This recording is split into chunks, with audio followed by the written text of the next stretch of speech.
Барлықтарыңызға сәлеметсіздер ме? Сәлем, достар, қалайсыздар? Көңіл күйлеріңіз қалай? Приветствую вас, друзья! С вами сегодня я, Юлия from Казахстан, и мы продолжаем учиться читать по-казахски. Сегодня у нас с вами следующая фраза. Акша жиберуша, а означает следующее. Отправитель денег.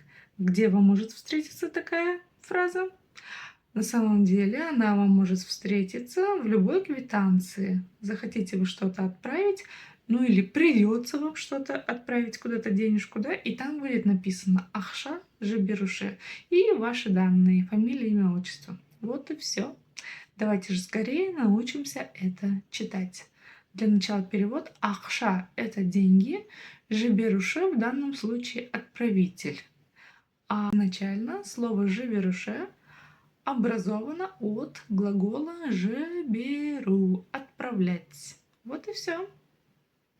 Погнали дальше. Как прочитать слово «акша»? Очень просто. Для начала разделить его по слогам. Затем мы с вами видим незнакомую букву. Да-да-да. В казахском языке две буквы «к». Одна та, которая используется в русском языке, буква «К», так скажем, обыкновенная, и вторая буква «К» с хвостиком, или, как она звучит правильно, звук «к». Надеюсь, слышно, да? Как ее произнести?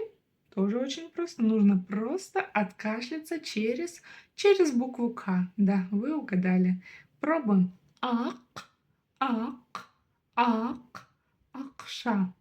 Акша, акша. Погнали дальше. Второе слово.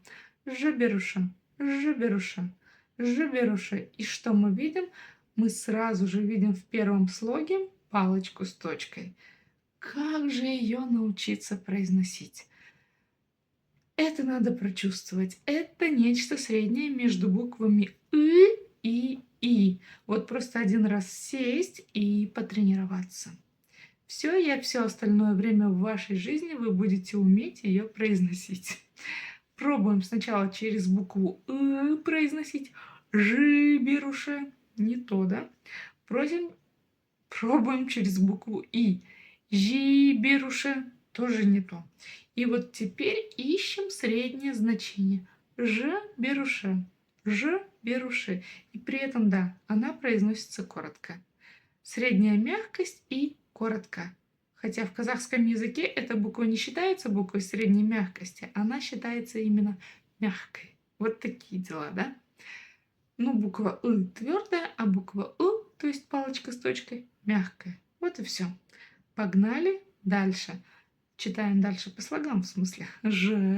Жбе, жберу, жберуша. Снова палочка с точкой, но уже объяснять ничего не нужно, так как вы поняли, как она читается. Так что, дамы и господа, объединяем все целиком. И у нас получается Ахша жберуша. Ахша жберуша.